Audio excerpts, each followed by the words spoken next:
So Bon apatite your majesty के episode 2 की starting में इनके पास से जब कुछ सिपाही वहां से गुजर रहे थे तो उन्हें देख के ना जीवन उन्हें आवाज देती है, लेकिन उसके साथ वाली लड़की ना उसे पकड़ के छुपा लेती है और इससे बता रही थी कि अगर उन्होंने हमें पकड़ लिया तो वो ना सीधे ही हमें राजा के पास ले जाएंगे। लेकिन यार जियोंग को तो समझ में नहीं आ रहा था कि ये सब चल क्या रहा है, लेकिन अब तक ना देर हो चुकी थी क्योंकि कुछ सैनिकों ने यहाँ पे उन्हें देख लिया था और साथ ही में उसे पकड़ के ना गवर्नर ऑफिस में ले जाके बंद कर देते हैं। और वही दूसरी ओर यहाँ हेयोंग ना अपने सिपाहियों के साथ नदी के पास उन्हें ढूंढते हुए आ गया था, तो उसे ना यहाँ जियोंग का हेयर बैंड मिलता है, तो उसे ना पता चल गया था कि गवर्नर ऑफिस के ना सिपाहियों ने उन दोनों को जरूर पकड़ लिया होगा। और वही इधर जियोंग ना जेल के अंदर काफी ज्यादा परेशान हो रही थी, इसलिए वो ना काफी जोर से चिल्लाती हुई कह रही थी कि मुझे यहाँ से बाहर निकालो। लेकिन उसके साथ वाली लड़की ने उसे शांत रहने के लिए कह रही थी और साथ ही में वहाँ पे दूसरी लड़की और जो बनती ना वो भी उसे बता रही थी कि चिल्लाने से ना कोई भी फायदा नहीं होगा, हम ना यहाँ पे अपनी मर्जी से और खुशी से नहीं आए हैं। तो इसी ये बात देख के ना जियोंग तो काफी ज्यादा परेशान हो जाती है। वो साथ ही में डर भी गई थी और उसे यहाँ पे समझ में आने लगता है कि वो सच में शायद टाइम में पीछे आ चुकी है। और फिर कुछ देर बाद ना यहाँ पे कुछ लोग आके ना उन्हें दो ग्रुप में बांटने लग जाते हैं। एक ग्रुप में जवान लड़कियों को रखा जा रहा था और दूसरे में ना छोटी और बूढ़ी लड़कियों को। यहाँ पे जियोंग का जब नंबर आता है तो वो कह रहा था कि तुम ना तो बड़ी हो, और साथ ही में गिल का जब नंबर आता है तो वो ना यहाँ पे बड़ी होने की एक्टिंग करने लग जाती है क्योंकि उसे ना जियोंग के साथ ही रहना, और इसी वजह से वो दोनों एक ही ग्रुप में आ जाते हैं। यानी कि इन बूढ़ी यानी कि उम्र में ज्यादा वाली लड़कियों को राजा के पास नहीं भेजा जाएगा, उन्हें ना काम करने के लिए यानी कि रसोई में भेजा जाएगा खाना बनाने की। तो वो जब यहाँ पे किचन में आके देखते हैं तो यहाँ पे किचन में ना खाने के लिए सामान काफी ज्यादा कम था और साथ ही में वो औरतें जो बना रही थी वो भी खाना उतना अच्छा नहीं था। तो ये देखिए आप जियोंग उनसे कहती है कि तुम लोग टेंशन मत लो, अब से ना मैं यहाँ पे संभाल लूंगी। तभी वहाँ ना गवर्नर वहाँ आ जाता है और उनसे कह रहा था कि एक खास गेस्ट आ रहा है, तो उसके लिए ना तुम लोग को काफी अच्छी और 9 अलग अलग डिशेस बनानी है। अगर डिशेस में कुछ भी कमी हुई या फिर खाना अच्छा नहीं बना तो तुम सब लोगों की तो खैर नहीं। तो यहाँ जियोंग तो फिर उस आदमी के साथ ना बहस करने लग गए थे और कह रहे थे कि अगर हमें राजा के पास नहीं भेजा जा रहा है तो फिर हमें वापस घर क्यों नहीं जाने दिया जाता। लेकिन वो तो फिर भी उसकी बात ही नहीं सुन रहा। तो यहाँ जियोंग ना उसके साथ एक डील करने की कोशिश करती है, कह रही थी कि अगर हमारा खाना उन गेस्ट को पसंद आ गया ना तो तुम ना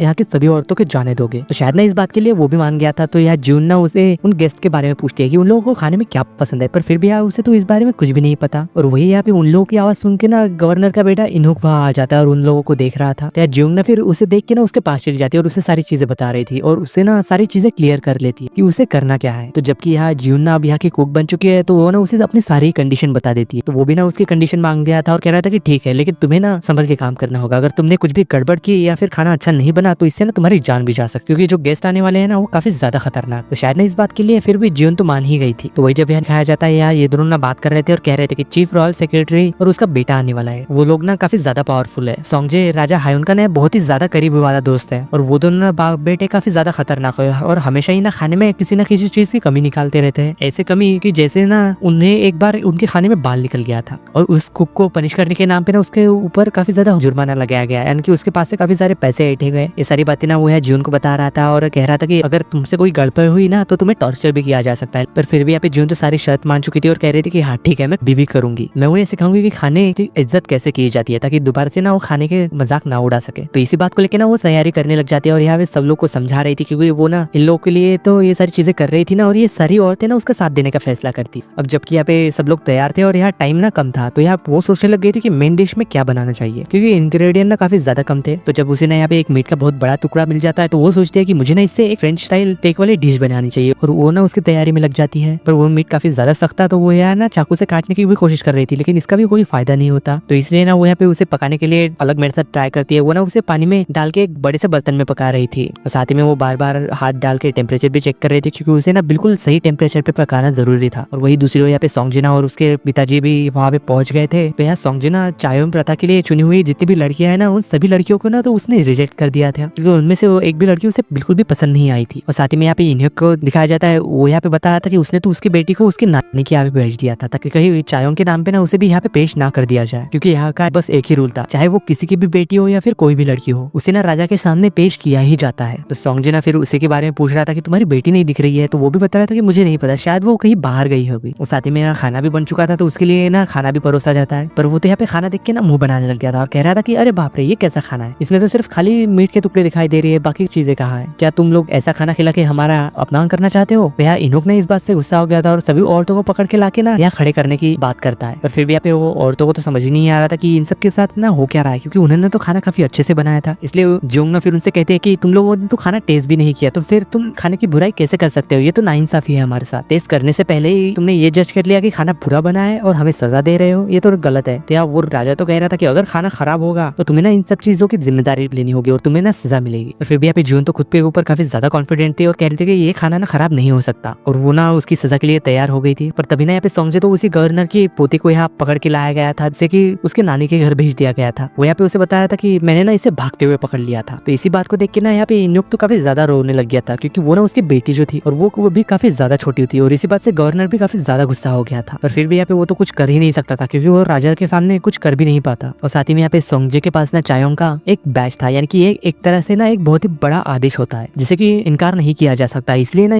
इसकी बात सभी को माननी ही पड़ती है। और साथ ही में वो कह रहा था कि अगर ये खाना मेरे को पसंद आया ना तो तुम्हारी पोती को छोड़ दिया जाएगा, और साथ ही में इन औरतों को भी। तो जैसे ही वो यहाँ पे खाना टेस्ट करते हैं ना, तो उसे ना ये खाना काफी ज्यादा पसंद आ गया था, क्योंकि ये खाना सच में काफी ज्यादा अच्छा था। और इससे पहले ना उसने ऐसा खाना कभी टेस्ट ही नहीं किया था। पर फिर भी यार ना वो तो झूठ कहने लग गया था कि ये खाना ना बहुत ही ज्यादा बेकार है। पर फिर भी अभी जीवन तो खुद के ऊपर काफी ज्यादा कॉन्फिडेंट थे और कह रहे थे कि ये खाना खराब हो ही नहीं सकता। और साथ ही में गवर्नर भी ना उस खाने को टेस्ट करता है, तो उसे भी ना ये खाना काफी ज्यादा पसंद आया था। और वो भी समझ गया था कि वो लड़का ना असल में झूठ कह रहा है। और साथ ही में उसके ऊपर गुस्सा करते हुए उसे कह रहा था कि ये तो खाना काफी अच्छा है और टेस्टी भी, तो तुम झूठ क्यों कह रहे हो? तुम लोग जबरदस्ती मेरी पोती को यहाँ से ले जाने के लिए मुझ सबसे झूठ कह रहे हो ना। और वो ना यहाँ पे तलवार निकाल के उन्हें मारने के लिए जा रहा था, पर यार इनुक ने उन्हें रोक देता है, क्योंकि वो ना उन्हें के मेहमानों को गुस्सा नहीं दिलाना चाहता था। और चाहकर भी ना वो इस बारे में कुछ नहीं कर सकते थे, इसलिए इस चीज का ब्लेम तो किसी पे डालना ही था ना। तो वो यहाँ पे ना जीवन को इसका जिम्मेदार ठहरा देता है। वो यहाँ पे जीवन तो चिल्लाने लग जाती है कि मैंने कुछ भी गलत नहीं किया, तो फिर मुझे सजा क्यों मिल रही है, मुझे छोड़ दो। और उसकी यह आवाज ना असल में हेयोंग ने भी सुन ली थी, और वो भी वहाँ पे आ गया था। तो उसे देख के ना यहाँ पे सभी लोग तो नीचे झुक गए थे, और वो यहाँ सीधे ही ना जीवन के पास चला गया था और उसे देखता है। तो यार जीवन भी जब ये नोटिस करती है तो उसे समझ आ गया था कि इसने जो कुछ भी कहा है वो सच है, यानी कि ये सच में एक राजा है, और ये वही राजा है शायद जिसके बारे में कि मैंने पढ़ा था। तो ये बात देख के ना उसे तो काफी ज्यादा पछतावा हो रहा था खुद पे कि उसने ना उसे काफी ज्यादा भला बुरा कहा था उसके सामने, यानी कि अब तो मेरी मौत पक्की है, ये मुझे नहीं छोड़ने वाला। पर शायद ना उसके साथ यहाँ पे कुछ गलत नहीं होता, क्योंकि हायोन ने यहाँ पे सुन लिया था कि उसने ना खाना बनाने में कुछ भी गलती नहीं की है, तो उसे सजा किस बात की मिलेगी। तो वो ना फिर यहाँ पे खाना टेस्ट करने चला गया था, और वो खुद ही फैसला करने वाला था कि खाना कैसा बना है। तो जाहिर सी बात है यहाँ पे खाना तो टेस्टी था, और यहाँ खाना भी ना उसे काफी ज्यादा पसंद आता है। और वो यहाँ एक एक करके ना सारी चीजें खा जाता है, क्योंकि उसे ना खाना सच में काफी ज्यादा पसंद आ गया था। और साथ ही में वो जियोंग से भी पूछ रहा था कि तुम हो कहाँ से और तुम इतना अच्छा खाना कैसे बना लेती हो। और साथ ही में ऐसे ही काफी सारे सवाल भी उससे कर रहा था, क्योंकि उसे भी यहाँ पे यकीन हो चुका था कि वो सच में ना एक कुक है और वो काफी अच्छा खाना बनाती है। तो जियोंग फिर उसे सब सारी बातें बताने लग जाती है, और साथ ही में ये भी बता देती है कि मेरे डैड भी ना एक कुक थे और इसीलिए मैं भी कुक बनी। तो यार वो ना उसकी उम्र भी पूछ रहा था, तो यार जियोंग बता रही थी कि मेरी उम्र तो 27 साल है। तो ये बात सुन के ना वो तो काफी ज्यादा शौक हो गया था, और उससे कहना था कि तुम्हारी उम्र 27 साल हो गई और तुम अभी तक शादीशुदा नहीं हो, तुमने शादी क्यों नहीं की। तो यहाँ पे वो तो उससे कहने लग जाती है कि मैं तुम्हें जो बताऊंगी तुम्हें तो उसके ऊपर यकीन ही नहीं होगा, क्योंकि मैं ना इस समय से नहीं हूँ, मैं 500 साल बाद से आई हूँ, यानी कि फ्यूचर से। पर जाहिर सी बात है यहाँ पे हेयोंग को तो यकीन होने नहीं वाला था, और वो उससे कहता है कि शायद ना तुम सच में पागल हो गई हो। पर फिर भी यहाँ पे जियोंग को तो इस बात का यकीन तो हो ही गया था कि वो ना अब खाने की वजह से तो बच जाएंगी। तो यार हेयोंग ना अपने सिपाहियों को आदेश देता है कि गवर्नर की बेटी को और इस कुक को ना मेरे महल लेके जाया जाए। तभी यहाँ पे जियोंग को ना ये बात सुन के एक हिस्टोरियन के बारे में याद आता है, जिसने लिखा था कि यहाँ हेयोंग की माँ की मौत के पीछे जिन लोगों का भी हाथ था ना, उसने ना उन सभी लोगों को मौत के घाट उतार दिया था, यानी कि सबको मार दिया गया था। तो फिर यहाँ पे बाद में सब लोग जब चले गए थे, तो यार गवर्नर ना उससे कह रहा था, यानी कि राजा हेयोंग से, कि वो उस औरत के चक्कर में ना किसी पे ऊपर ध्यान ही नहीं दे रहा, यानी कि राज्य के ऊपर उसका तो जरा भी ध्यान नहीं है। और शायद ना प्रजा भी काफी ज्यादा नाराज है इस चीज से, और उसके ऊपर ना काफी ज्यादा भड़क रहा था। लेकिन यहाँ पे हेयोंग तो सिर्फ बदला लेने के लिए ये सब कर रहा था, क्योंकि उसके माँ का मौत के जिम्मेदार तो ये सारी लोग ही थे ना यहाँ के। और साथ ही में ये गवर्नर जो है ना, ये भी उसकी माँ की मौत में शामिल था। तो यहाँ पे वो सजा के तौर पे उस गवर्नर को एक ऐसी सजा के लिए भेज देता है जहाँ से कि कोई वापस नहीं आ सकता, क्योंकि उसने ना राजा से गुस्ताखी जो की। और वही दूसरी ओर यहाँ पे जियोंग और उस लड़की को दिखाया जाता है जिसे कि वापस से जेल ले जाया जा रहा था। और साथ ही में वो ना उस लड़की को बता देती है कि वो ना फ्यूचर से आई है। तो यहाँ गिल भी ना उसकी बातों पे यकीन कर लेती है बड़ी आसानी से। तो यहाँ पे फिर जियोंग को भी ये रियलाइज हो जाता है कि ये सारी चीजें ना उस पुरानी वाली बुक की वजह से हो रही है, जो कि अभी भी उसके बैग में है, लेकिन उसका बैग तो खो गया है। और वही इधर यहाँ पे जब सोंगजे को दिखाया जाता है, वो ना यहाँ पे राजा के पास जाके उससे कहता है कि गवर्नर की पोती और बाकी लड़कियों को ना आप जाने दीजिए, क्योंकि उनके बात से यहाँ पे पता चल रहा था कि जो कुछ भी ये चायोंग प्रथा थी ना, वो सारी चीजें बस एक प्लान थी हायोन की, बस माँ का बदला लेने के लिए, यानी कि ये हायोंग ही ये सारी चीजें करवा रहा था बदला लेने, और उसने ना ये बदला गवर्नर से ले लिया था। और वही दूसरी ओर जब यहाँ पे जियोंग और गिल को दिखाया जाता है, इन दोनों को भी ना यहाँ से छोड़ दिया गया था, क्योंकि उसने प्रॉमिस किया था अगर खाना अच्छा बना तो उसे ना छोड़ दिया जाएगा। तो वही इस बात की खबर यहाँ उसे भी लग गई थी कि वो लड़कियां ना भाग चुकी है। लेकिन इधर यहाँ पे ये दोनों ना जंगल में कहीं जा रही थी, तो बातों ही बातों में ना जियोंग उससे कह दिया कि तुम्हें ना मेरे साथ फ्यूचर में चलना चाहिए, क्योंकि यहाँ गिल की कोई फैमिली ही नहीं थी। तो बाद में ना वो यहाँ पे उसी पहाड़ी पे पहुंच जाती है जहाँ से कि ये दोनों गिरे थे, और वो ना उसकी बैग को ढूंढने लग जाती है। ये लोग यहाँ पे बैग ढूंढते उससे पहले ही ना वहाँ राजा आ गया था और उन लोगों को रोकता है। लेकिन अचानक से राजा को देख के वो इतने ज्यादा जोर से चीखते हैं कि वो ना पहाड़ से नीचे गिरने वाली थी, लेकिन राजा ने ना उसे बचा लिया था। और साथ ही में फिर यहाँ जियोंग उसे उसके बैग के बारे में बता रही थी और रिक्वेस्ट कर रही थी कि प्लीज मेरी बैग ढूंढने में ना मदद कीजिए, वो बैग मेरे लिए काफी ज्यादा कीमती है। लेकिन फिर भी यहाँ पे राजा तो ये समझ रहा था कि शायद ये झूठ कह रही है यहाँ से जाने के लिए, लेकिन इसके बावजूद भी ना वो उसका बैग तो ढूंढ के निकाल लेता है। लेकिन वो ना यहाँ जियोंग को देने के बजाय है ना वो तो बैग उसे नीचे फेंक देता है और उससे कह रहा था कि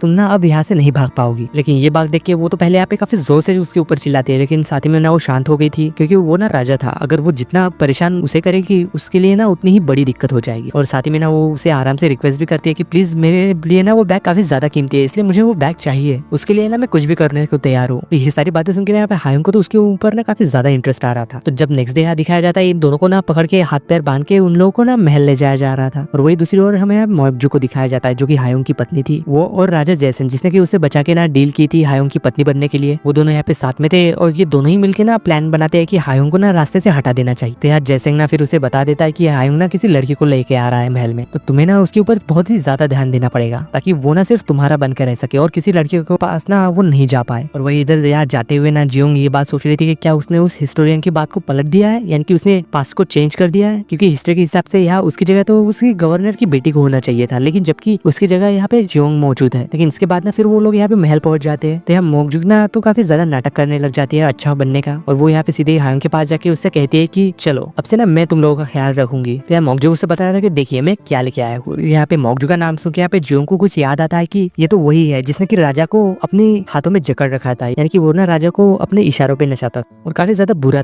और यहाँ जियोंग को भी देख के ना मोकजुग सोचती है कि ये लड़की काफी ज्यादा खूबसूरत है, हो सकता है कि इसी वजह से राजा को ये पसंद आ गई हो। और वो ना फिर यहाँ पे उसे राजा के पास भेजने के लिए काफी अच्छे से तैयार भी थी, पर यहाँ हायुंग ना उसे मना कर देता है और कह रहा था कि ये ना मेरे किसी और काम के लिए आई है यहाँ। और वो ना यहाँ पे जियोंग के पास जाके उससे टच करते हुए कह रहा था कि अब ना तुम मुझसे लिपट के अपनी जान की भीख मांगोगी देखना, यानी कि वो ना उससे अपने बदला लेने के लिए सोच रहा था, पर किस बात का। और वो यहाँ जियोंग तो सोच रहे थे कि पता नहीं कि अब ये मेरे साथ क्या करने वाला है, क्या ये मुझे टॉर्चर करेगा या फिर मेरे साथ और भी कुछ बुरा। और इसी सीन के साथ बोर्न एपेटाइट योर मैजेस्टी के एपिसोड 2 की एंडिंग होती है।